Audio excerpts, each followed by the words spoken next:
Good afternoon, ladies and gentlemen, and welcome to another segment of Asaph Cafe. I am your host, Asaph Adonai, and our regular, the lovely Linda Brooks Curtis, has been gone for a while, so I'm very happy to have her back. We're both happy to have her back. Thank you, Linda. She's on my left. On my further left. Nice to see you. Yeah. And on my further left, immediately, my left, affectionately, our aging rocker Emmett. So, Emmett and I had been doing a series of one-on-ones lately, and they were fun. Yeah, they were. Yeah, we did like a comparison of religions in one episode, and then we did another episode of following your dreams and things like that. You know how people have a plan for their life or a dream, but then a boyfriend or a husband takes it away or something. Yeah. We talked about all of that and just other things too. Did you want some soda? Know the secret ingredient or not? Yeah, I'll take some of that. I'll use this cup here. What's the secret ingredient? The soda. Let me explain what that means. In the movie Star Trek number 3, I don't know if you saw it or not. No, number 5. I think you told I'm sorry, me number about 5. that, but it bears Yeah, number repeating. 5, yeah. Well, anyway, Captain Kirk and Dr. McCoy and Spock were having a cookout at the Yosemite National Park. Mm-hmm. And Dr. McCoy was making some beans, and his ingredient was alcohol they put in the beans, but Spock didn't know that. So Spock was gobbling up the beans and really enjoying it. And Spock says, I can't recognize this flavor. It has a different kind of a flavor to these beans. Mm-hmm. McCoy says, that's our secret recipe for the McCoy family for generations. Yeah. And then Dr. McCoy tells Spock it was his Tennessee gin that they poured in the beans. Mm-hmm.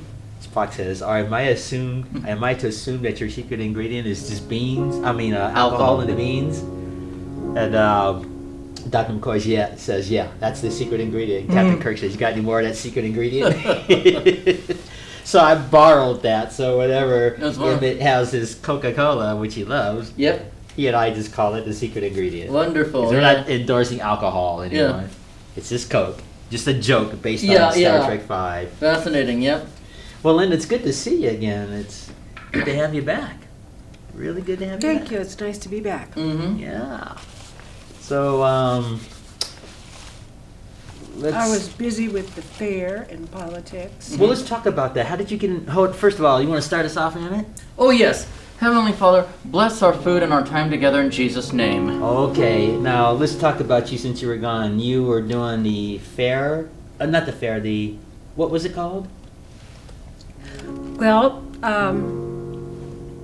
as you know, I'm very strongly interested in politics. Yeah, I knew because that. I feel that it's my duty to help save the country. Mm-hmm. And the country is definitely going in the wrong direction in a lot of ways. So I've been affiliated with the Republican Party, Republican Women, and an organization called Pachyderms. Mm-hmm. And attending meetings and doing projects. And I've also been out walking door to door for Americans for Prosperity. Okay. Mm-hmm. So that's what you had been doing with Just most of your time.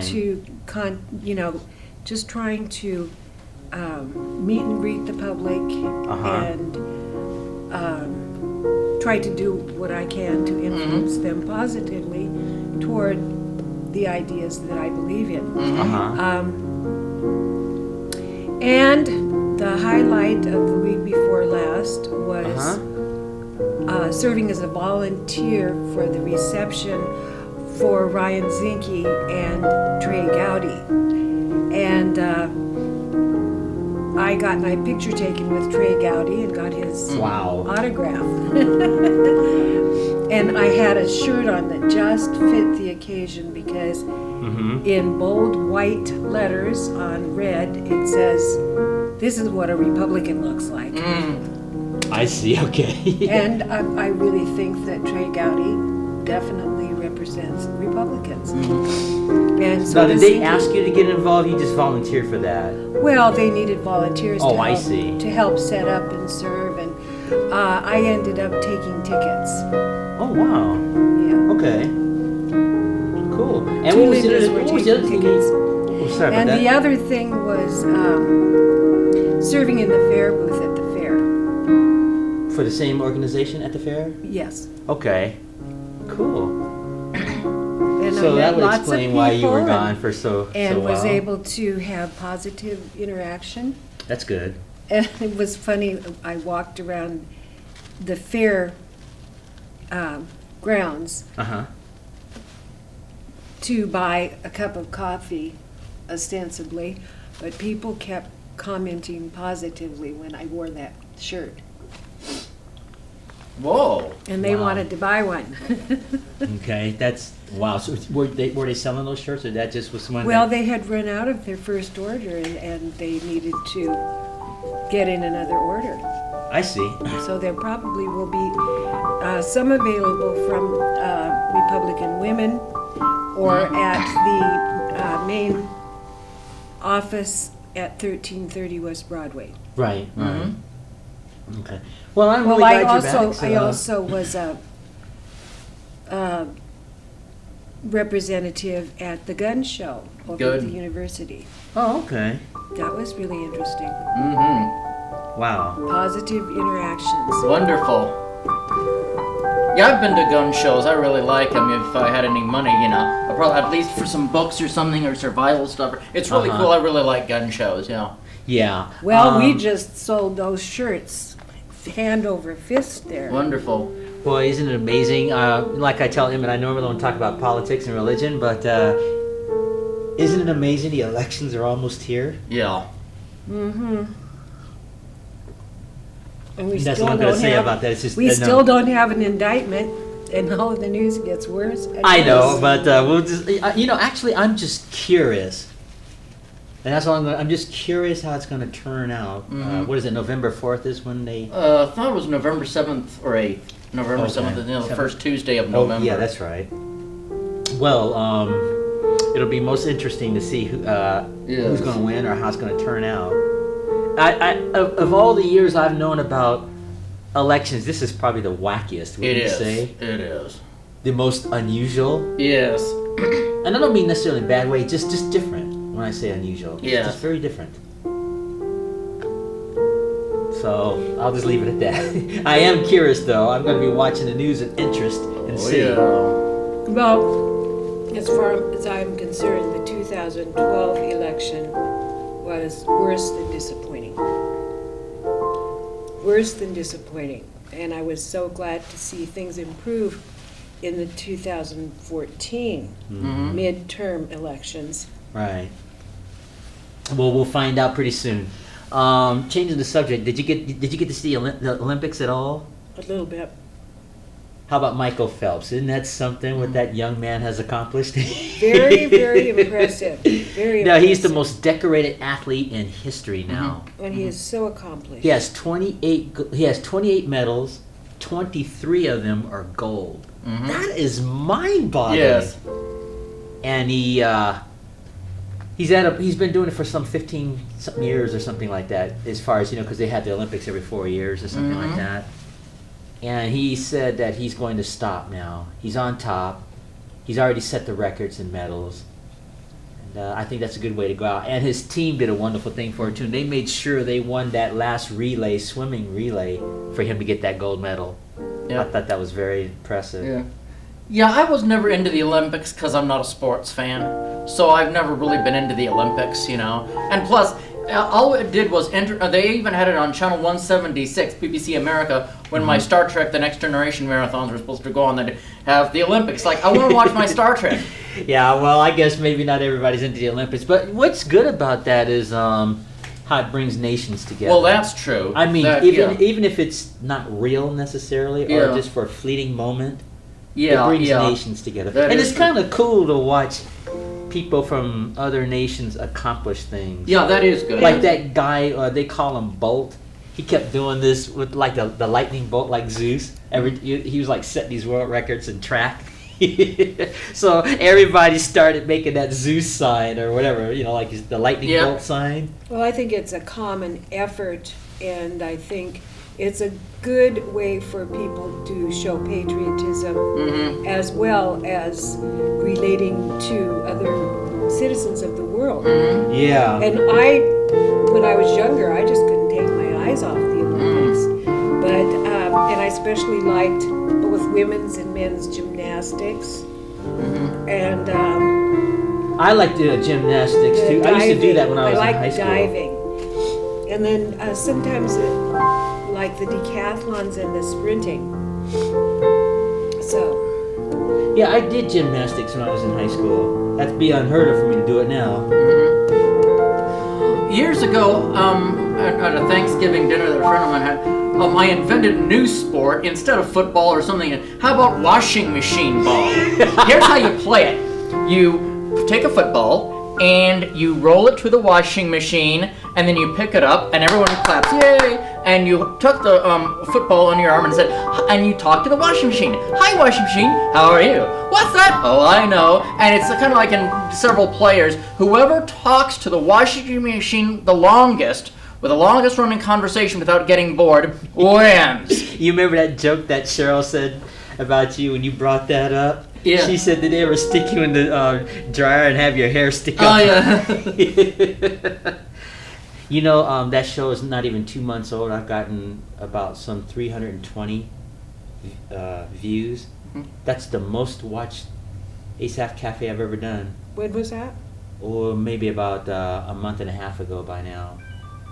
We had a guest, two of my neighbors, BJ and Cheryl. Oh, yeah. They were here, and I knew it was going to be a hit when they appeared, but I didn't realize how much of a hit that was going to be because those two ladies came on, and all of a sudden, everybody's tuning in. Something beeped. Oh well. Well, it's not me because my phone's off at the moment. Might have been my phone, but it doesn't matter. Yeah. Yeah, it's the most watched Asaph Cafe I've ever done so far. When BJ and Cheryl were on, and they were just funny. Well, I'm sure they had very good chemistry. They did. Oh my goodness, it was so funny. Because you are a good friend, you know. Yeah, they're good friends. They're quite best friends, positive. and I just thank these ladies when I see them. They both live next door to me. Cheryl has a relative friend that wants to appear, and I think he's going to try to break that record. So we'll see. Well, I asked Uncle Sam to come on. Okay, that would have been interesting. I have a dear friend who has an Uncle Sam costume. Interesting, yeah. And he looks very much like the image. Cool. But he had to work in his field. On his ranch. Cool, huh? Yeah. So I think it was all right that I took the liberty of asking him. Yeah. I wouldn't mind. It would have been cool to have Uncle Sam on. Absolutely. Well, the door's still open if he has time. Just tell him. He's always welcome.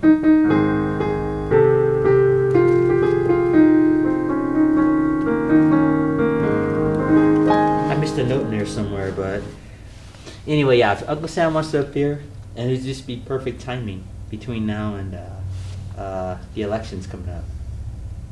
So let him know. And he's very entertaining. So. Oh, I would love to have my. I have some extra cards that I had made up since I saw you last. Let me give you one to give to him. Okay. If you think of it, and I'll give you one too. Emmett, did I give you one? Yes. I thought I did. Thank you very much. There's two of them. One for you and one for him. Because I can't remember giving you one. Oh, in your white suit. Yeah. Your white tuxedo. Yeah, those are brand new. They printed 500 of those for $9. Wow. Can you believe that? So I will give one of these to the director of Missoula Manor, and so that they can contact you if they want to hire you for something. Okay. And just a reminder to both of you and all the viewers that Missoula Manor is still conducting its raffle ticket sales to help supplement some residents' fees with their living expenses, because being on a fixed income and having those expenses, there isn't always enough money to cover them. Yeah. So we have a raffle ticket sale every year to raise money for our endowment fund, which helps provide those for needy seniors. we were selling tickets at Rose Hours last week. I forgot to tell you I was doing that too. Okay. And plus I was selling tickets at the Manor itself. And people would come in the door, they'd look and they'd see us. And so many of them had relatives connected with the Manor or who had lived there for a long period of time that they made a point of getting at least some tickets. Almost everybody who showed up. And the employees came out and bought tickets. Cool. So it's been successful. There's always a need for more people to buy tickets. So we'll be selling them. Our halfway point is August 30th. Okay. And the drawing will be held September 28th. Something to be aware of is there is no discrimination of how those tickets go into the hopper. And with a $1 ticket, you can be the $1,000 cash winner. Mm-hmm. Wow. Plus there are 53 other prizes and a plug for MCAT Studio. MCAT Studio donated a 5-week course in animation as a prize. Oh wow, that would be worth yeah. I know. Some kid's gonna love that, or some teenager's gonna love that. And so some of the people at the Manor are a little bit excited about maybe they could win that because that would be a very nice present for a grandchild. Mm-hmm. Yeah, no kidding. So, and we have Joel to thank for that because he said, well, that would be a good PR, public relations thing to do. Cool. Good. Mm-hmm. So get your raffle tickets. Yep, get them while they're hot. You know, we are not giving away the 40 pounds of bacon this year, but there are a lot of service type things like hair salons and beauty salons and animal groomers and animal sitters and things like that, which certainly are very, very nice prizes. Yeah, and, really. I see. Okay, cool. It's nice to be able to buy $10 or so in tickets, but when you have the same chance as everybody else, just with one ticket, that's pretty good. Mm-hmm. So I hope we have you over entertaining at the Manor. Well, we'll see. I'll play it by ear. We'll see. We'll see. Ave Maria? Mm-hmm. Actually, the Prelude in C. Is it? These keys are getting hard to push down again. And then they have a notice on here, somebody erased the recorded songs on this instrument. Oh, it's awful. Yeah. Yeah, they can't tell that you're faking now. Yeah. Well, no, really, somebody deleted the program on this thing here, whatever the recorded music was that's on awful. here. Yeah, it is. So they got a note on here telling people, asking them not to do that again. Incidentally, But these keys are starting to get hard to push down. I think this probably needs maintenance and stuff like that. when the Manor donated that other piano to you, you didn't have the electronic advantages with it. Yeah, you were talking about the transposing advantages. But you were able to get it into really good shape so that it sounds excellent when you are playing. Well, I cleaned that piano out too when they delivered it. Yeah. And Raleigh told me Dot's. exactly how to do it. Just take a cloth and get inside it. But there were hardly no cobwebs in there anyway. It was already pretty much That's clean. good, yeah. But I just wiped it inside because he asked me to do that. Yeah, I think they had been And vacuuming it Yeah, out. and I wiped the keys off and everything the proper way. And what was interesting was how they delivered that piano. You know how people try to lift it and heave ho? That's the worst thing you could do to a piano, even an upright. They had this motorized wheel on a crane that spun automatically as it went up each step. It was motorized, and that's how they got it in. And it was strapped onto this conveyor-like thing, is the way to describe it, with a motorized wheel. There's this big wheel that just made it effortless go up the steps. I know, I had a piano, just a small little, I can't remember what they're called. Right. It was about the size of that I rented from Southern Nevada Music. Uh-huh. And I swore I would never have it on a second floor again. My piano. So Yeah. my No, there's big a right way to piano- do a right way and a wrong way to do that. Anyway, changing the subject, I was asking Emmett earlier, are you familiar with Chandra Pierce, the comedian, Christian comedian? Have you ever heard of her? I probably have. You might recognize her if you see her. She has blonde hair. She's known as the Queen of Clean. Mm-hmm. That's her reputation. That's nice. Yep. And I just think that's a wonderful thing. I'm going to probably do a story on her tomorrow. That's why I brought her up. Uh-huh. She is one of those comedians that does family, wholesome shows.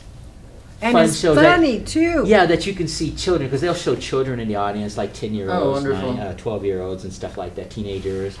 And it's just nice to be able to see a comedian that can do a show and it be very clean. And not get... No bad language, no Yeah. cuss words, no innuendos and things, just genuinely fun stuff. You might recognize if you see her. Well, you know, I always have my radio set, my AM radio set Uh-huh. at SOS Radio. Right. And so I've, constantly hear speakers and humorists and things. Uh-huh. There's another guy on, I think it's SOS. I know he's on Your Network of Praise. Darren Strebelo. Have you ever heard of him? He's a radio host. And what he does is he sets up these comedian concerts all over the U.S., even though he's a radio host. And they're all clean. They're all funny. And there was this one guy, he was doing some impressions of singers in the past that the younger generation didn't know who they were. And that's what made it funny. So he was demonstrating what it would be like to have someone like Bob Marley sing the national anthem. It's like, oh, say, can you see, man? By the dawn of the nightly, man. It was really, really funny. He was like doing his Bob Marley. And then he said, now let's see what it'd be like if Bob Dylan did the national anthem. It's like, oh, hey, can you see by the dawn of the light? And he just did all these impersonations of these famous singers of the past doing a national anthem. And of course, the younger generation didn't know who these people were. That's what made it even more funny. And when the comedian got the Bob Dylan, he says, well, if you guys don't know who Bob Dylan is, I don't care. I'm going to do him anyway. And it was really funny to have this comedian imitate singers and groups doing a little bit of the national anthem. He was like using that song to demonstrate it. And it was funny. It was just genuinely clean and funny. Cool. Well, speaking of the national anthem, I don't know how you feel, but I feel when people are asked to sing the national anthem at an important event, if they just use it to show off their voice in all kinds of outlandish stylization, they are being not loyal to the United States. Well, I don't know if I'd go that far, but I do agree with it's you very, that... I find it very offensive. No, I understand. I do think that certain songs should be not overdone, like the national anthem. We want to talk about it. I think they should play it straight and plain.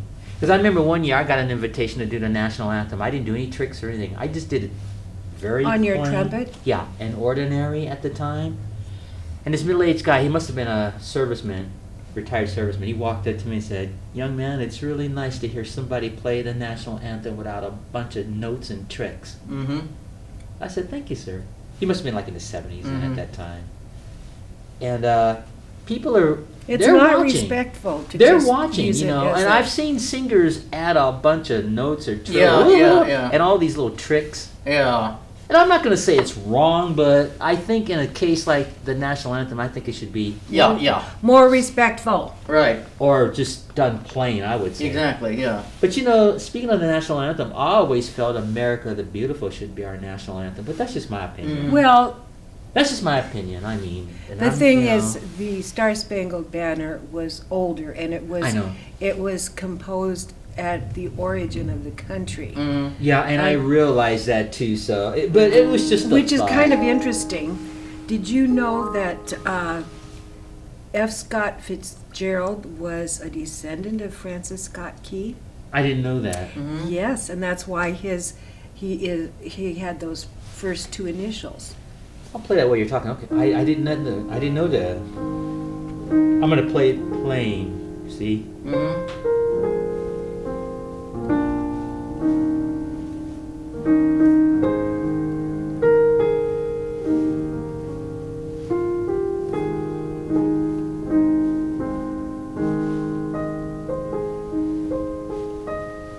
See, just playing. See.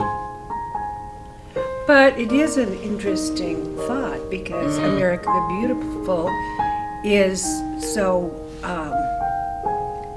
descriptive. Yeah. Down to earth and singable. Yeah. There are numerous people who can't manage to sing the Star Spangled Banner. That's not an easy song to just sing, because you know. of the wide Yeah, it's not. range. Yeah. But and also the truth of the matter is the melody for it came from an old English drinking song. I did not know that. But yeah, I like America the Beautiful and God Bless America. And I went to the Franklin Graham prayer rally in Helena. I heard. Oh, you did? I heard about that. How was that? It was excellent, and he didn't get into politics. I didn't think he would but because I don't think that's a good idea for a minister to get into politics. But that's just my he opinion. usually doesn't, but he does so many things as the chief officer of Samaritan's Purse. So he talked about the Samaritan's Purse? No, Oh, he didn't? but Okay. I was just saying, and that's sort of the line that he was taking here. He said, in order for our United States to survive, you have to take part. It's very important that everybody take part instead of sitting back and later complaining about how things are. But while we were there, he didn't have any fancy big groups or anything. He just spoke, and there were about 5,000 people on the Capitol grounds. And I hadn't brought a chair to sit on, so I had to stand the whole time. And but he did have a guitarist singer who is the only accompanist for that whole large group to sing America the Beautiful and God Bless America, and I can't remember what else. But so it was a very moving experience. And then we also were encouraged to pray aloud together, not a pre-written prayer, but for the various elements of government and participation. Well, I think he's right about that part of it, yeah. Oh, I know he is. Yeah. So it was very nice, and it wasn't like the Tower of Babel. It was people voicing prayers aloud for the various entities of government and the participation. how long was the event? Was it like 2 or 3 hours or something like it that? only lasted about an hour. Oh, that's it? Oh, wow. Yeah, it was from 12 noon until 1, Oh. maybe a couple minutes after 1. It's a lot And shorter than I thought it was. People Okay. had to come so far Oh, yeah. to get there. I left with the bus from Christian Life Center. Oh, they went and- out there. Okay, cool. Yeah, and we had to leave at 8:30 to get there by 11:30. Oh, wow. And then we were there well within time. So did you get a pretty reasonable view of Mr. Graham because of getting there at 11:30? Yes, but I would have had if I were seated. Okay. But I was standing in it, I hate to admit that I'm not very tall. So there were lots of people I couldn't see over. Oh yeah. So isn't it funny? Like in the cartoons, you go in a theater and sit. There's always this one big guy that's got this big hat, towering hat. It's like looking over Leaning Tower of Pisa or something. Yeah, so I didn't really get a good picture, but he wasn't grandstanding. He was he wasn't appearing bigger than life on the stage. He was speaking directly to people. Yeah. And so when the Salvation Army came and started handing out bottles of water, and Oh, wow. Another organization was there handing out little flags. Mm-hmm. They asked me to help them, so I was handing out flags. Good for you. Yeah, the Salvation Army, that's a wonderful organization. So that was another activity that I did, and that's why I've been gone. Well, I'm really glad that I think you... it's important to pray for the nation. Yes. No kidding. Absolutely. That's commanded in Scripture. I can't remember which epistle, but St. Paul said that we should pray for those in authority that we can live tranquil lives. Yeah, I want to say that's the book of Timothy, but don't quote me on that. Yeah. But I know what you're talking about, so... Well, I'm glad you got to go see that. And another thing that I'm so happy that Franklin Graham does is Samaritan's Purse, which is raising by charity, Christian charity, funds to help people out. Well, they're busy. They're busy this month. They're that busy earthquake really well that they with had the just last earthquake, week. with that huge flood that they had in Louisiana, and he mentioned that the Samaritan's Purse and was out abroad. there. They've been rescuing Christians abroad for probably at least 5 years. Yeah, but what I like about that organization is like when there's an earthquake like the one we had just a couple of days ago. Yeah. They mentioned Samaritan's Purse out there Oh helping yes, out.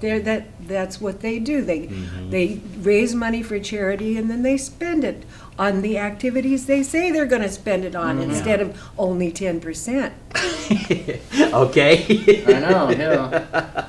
No, but that must have been cool to see Franklin Graham. I assume he preached the gospel too. Oh, of course. Yeah, that's good. And he pointed out all of the examples Do you remember what it was he from talked about? Scripture that require us to participate and to be supportive of our own government. Yeah, well, it sounds like you did your little part. That's wonderful.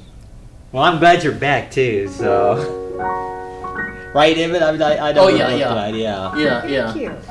Of course. This show would be the same without you.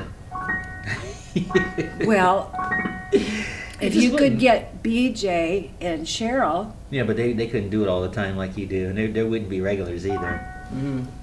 Well, I think you sent that to me and I didn't get a chance to look at it. I'll look at it again. I didn't send it to you?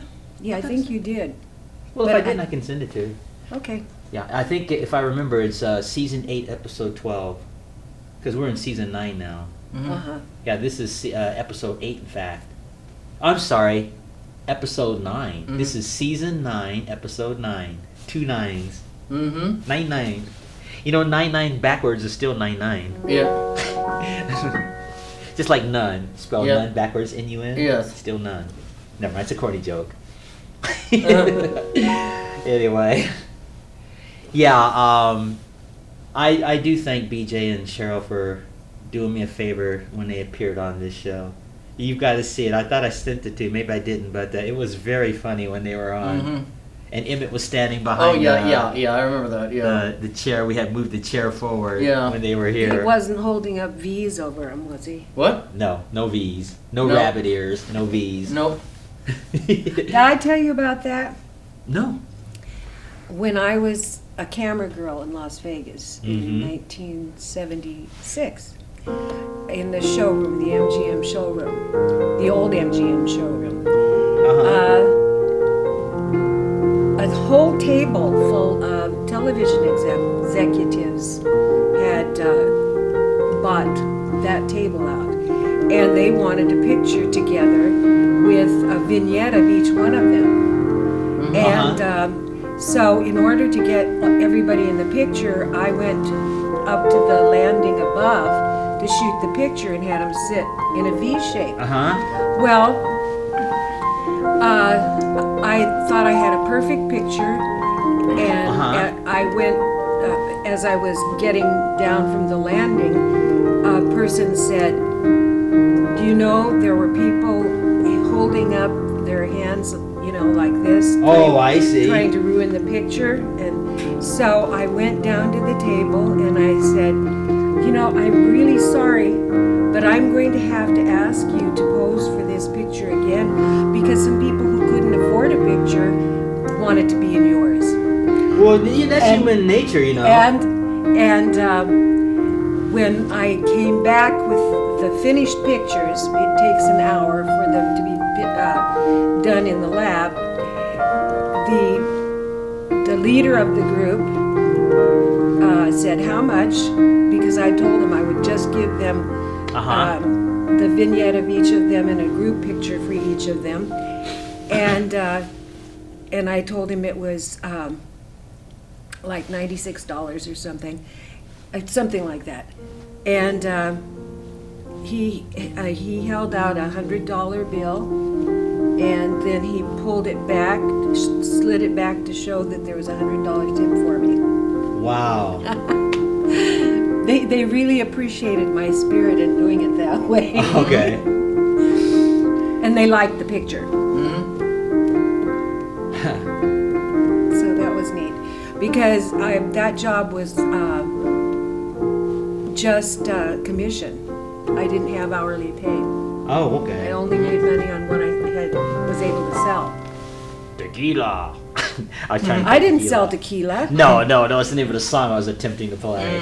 My son, for some reason, I had an old LP, songs from the 1950s that I like to use for when I produce scenes and things for sound effects. And he loved that song, but he didn't know what the word was. Okay. He would sort of hum the tune and then he'd go, Hakia! Oh, yeah, it's tequila. It was some famous rock and roll group of the 50s, I believe, that did it. I can't think of their name right now.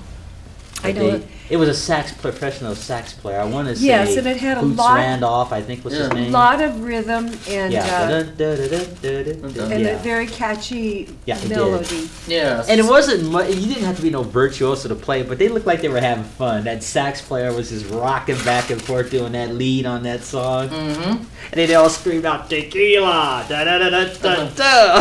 That's interesting. Yeah, tequila, da da da da da da da. Oh well, I'm a singer. But anyway, that's a fun song to watch. Yeah. It really is. It was just a fun song. Well, there have been very many. I know this is Like kind of Yakety Yak. That tried. was a fun There have one. been And Charlie very Brown. many entertaining and memorable musical groups, both visually and audibly. Quite memorable, and it's nice that we have that as a treasured background. See if you know this one.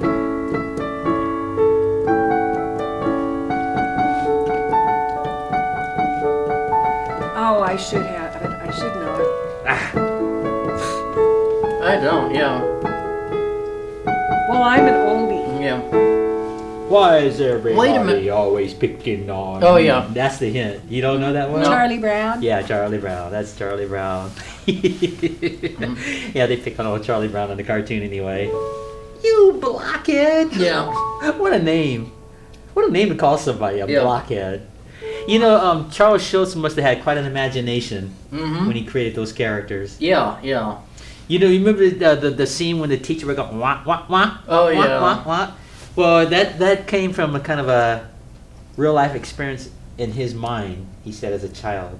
Because he said when he was in school and he was trying to listen to his teachers, it always sounded like they were going, wah, wah, wah, wah, wah, wah, Yeah, wah, yeah. wah, wah, So he put that in the cartoon. And I just thought that was so funny.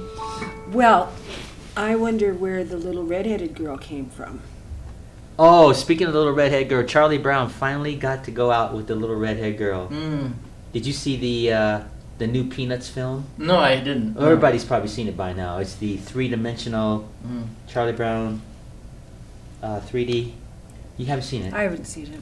Well, you know how the gang always goes to the school dances and stuff? Well, the little red-haired girl happened to be there, and this time she noticed Charlie Brown, but she wasn't talking to him at first. It was something that Charlie Brown did that got the little red-haired girl's attention. His little sister, I can't think of her name. Chrissy? No, not Sissy? Lucy. Oh, I can't think of the little I girl. said Sissy. The little girl that likes Linus. I can't think of her name. She's Charlie Brown's little sister. Yeah, I can't remember. Yeah. I thought it was Chrissy. Well, whatever her name is. Anyway, this little girl really wanted to do something at the dance. And so Charlie Brown sacrificed what he wanted to do so that his little sister could have the opportunity.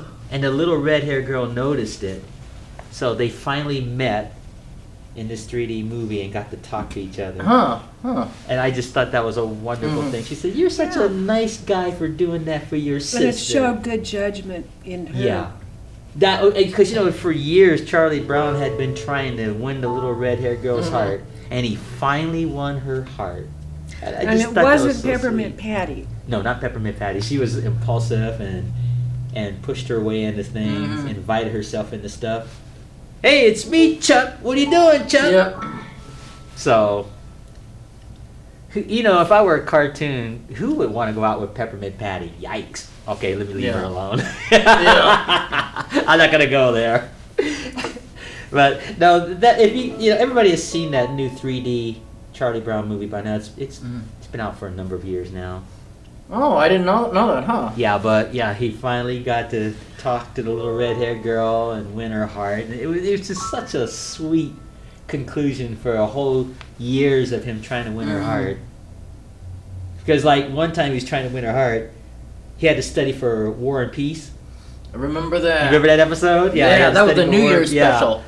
And it was so sad because Charlie Brown really wanted to go to that dance, but he had to stay home. So they talked him into taking a book to the dance, and he kept putting it off. Then he finally starts reading it, and he dozes off before midnight. And the little red-haired girl shows up, and Charlie Brown was sleeping right nearby. Oh, yeah. So the little red-haired girl dances with Linus. Yeah. And then after midnight, when Charlie Brown finally wakes up, Linus says, "Little red-haired girl was here, and she was looking for you. You were gone, so I danced with her." I was like, "Oh my goodness, he missed out again." How sad. Yeah. But in this 3D movie, he didn't miss out. He finally talked to her, introduced. They shook hands, won her heart. Well, in the comics, in the newspaper, in the comic strip, Mm-hmm. I think it was about a week and a half ago now, there were frames that were concerned about the little red-headed girl was moving away.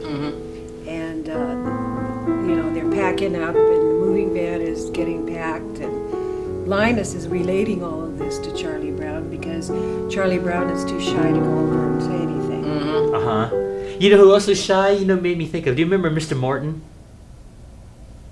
Schoolhouse Rock? The big Never guy? watched it. This is a tale about Mr. Morton. You don't know that one, huh? Nope, never watched Well, he it. was trying to win this girl named Pearl. He was trying to win her heart. And he would knock on her door with roses, and then when she would open the door, he'd drop the roses and disappear. It was just so sad, but they finally got married on Schoolhouse Rock. And I just thought that was so cool. Yeah, this is a tale about Mr. Morton. You don't know that one, huh? Well, anyway, Well, just like see, what you were talking about. By the time you were watching that, I was summer substituting for elementary students, and they were watching The Magic School Bus. I think Schoolhouse Rock was brilliantly done. Are you familiar with it at all? Never watched okay, it. you remember when you were, well, maybe it's before your time, when we were growing up, and they had the regular cartoons on, like Spider-Man and so on. Yeah. Just before a new cartoon would come on, they would have like this 2 or 3 minute segment of a cartoon called Schoolhouse Rock. Huh. And it would talk about history, math, English, whatever. And it was only like about 2 minutes long. And it had these fun melodies with these cartoon characters. And Mr. Morton was one of the characters. But there would be a point to it. Yeah, there was a point to it. And where I'm going with this is when that first came out, it beat Sesame Street in the Children's Awards that year when Schoolhouse Rock first came out. Which I'm not surprised. And they have one. My personal favorite Schoolhouse Rock is Figure 8. The one that goes something like this. Let me get it up here. Hold on.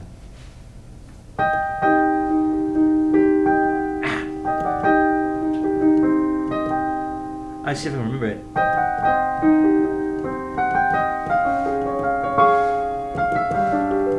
You recognize it? Well, anyway, that's a cute one. Figure 8. is half of 8. If you skate, you would be great.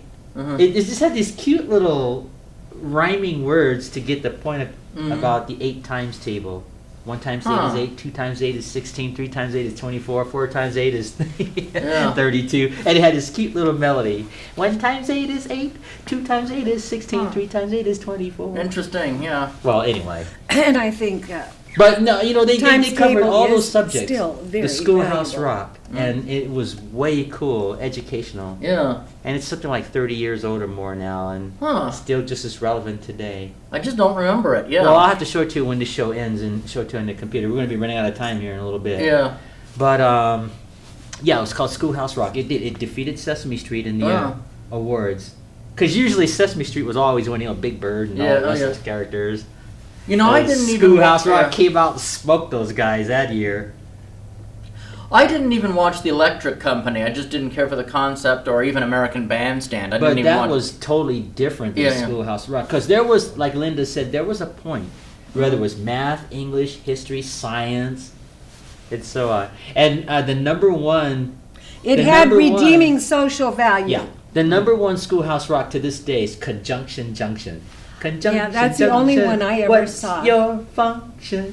Hooking up phrases and clauses together. You don't know that, do you? Nope. I'll have to play it for you. That's the only one from the And then there was another one. Schoolhouse Rock. that I liked. I'm just a bill. Yes, I'm only a bill. And I'm sitting here on Capitol Hill. He was a little bill. Like he was like this piece of paper twisted up, and he was waiting for the president to sign him so he could become a law. And right now I'm stuck in committee while I sit here and wait for a few key congressmen to discuss and debate whether they should make me be a law. Yeah. I wish I could sing that, but they're just cute little songs. Yeah, Schoolhouse Rock. Oh, interesting. I've heard of it, but I don't remember watching it, Yeah, they had some really fun ones too. And Saturday Night Live did a spoof on I'm Just a Bill, Mr. Bill. Mm-hmm. They kept pushing him down the steps at Capitol Hill. Never mind. Memory serves. I wonder if I didn't see that somehow deep in my memory, or like when I was 6 or 7 or 8, I might have seen something like that. Well, Saturday Night Live, they're not sacred at all. They don't mess with anybody these days. Well, I mean, this Schoolhouse Rock or that Bill thing. You might, I'm just a bill. Yes, I'm only a bill, and I'm sitting here on Capitol. For some reason, that seems familiar. I don't know why. Okay, I'll show it to you. We're going to be signing off here in a couple of moments. Any last minute words you want to say, Linda? Because we're almost out of time. Well, I see by that old clock on the wall that it's time to say adios, au revoir, auf Wiedersehen. Yes, learns what you do him proud.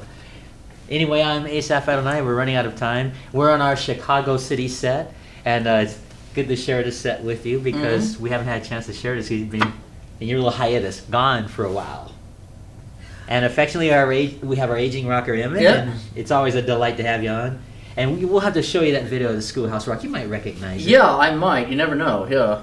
Yeah, I mean, it covered all those topics with those catchy little rhyming phrases and cute little melodies and stuff. And Blossom Dearie was my favorite. She was a jazz singer in real life, and she sounded like a little girl. And she did like unpack your adjectives. That was a fun one too. And they also did one called Mother Necessity. And then also the one I did just now, tried to do just now, Figure 8. So. May I have another one of your cards? Sure. And also Jack Sheldon, the jazz trumpeter for Merv Griffin, he lent his voice to Schoolhouse Rock. So he did the Conjunction Junction. Hooking up phrases and clauses together.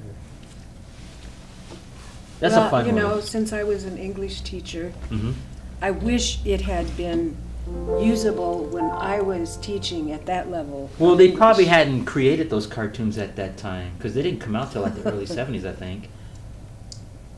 think. Yeah.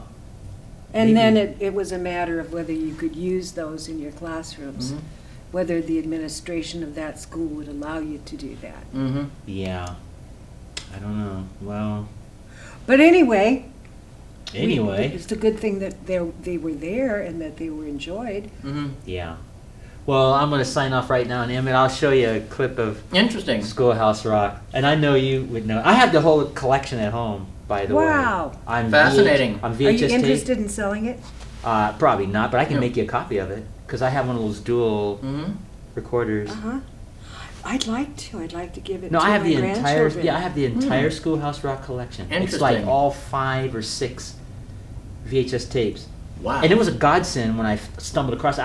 I didn't walk into the thrift store looking for it.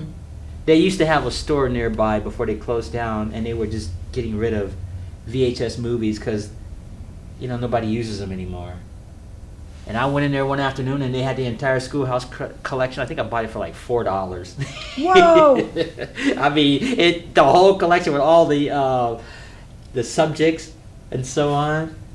And I also got the whole entire Rocky and Bullwinkle collection. Wonderful. Too.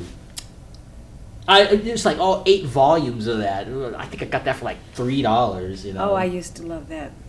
And the Boris and Natasha. Yeah. Well, let's end this show with Rocky and Bullwinkle. And I'm gonna Fractured play- Fairy Tales. Yeah, I'm gonna play that right now. See if you know this song.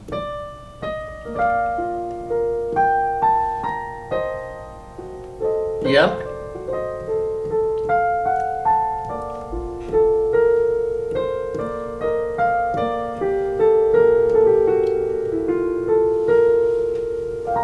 Remember that?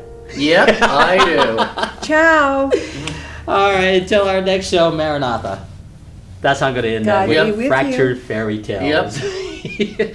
Well, let me sign this off and we'll take a break. I'll show you Schoolhouse All right. Rock, and you can do the second show with me if you'd like. Fascinating, and I'll yes. talk to you, and I'll make you a quick copy of this. Mm-hmm.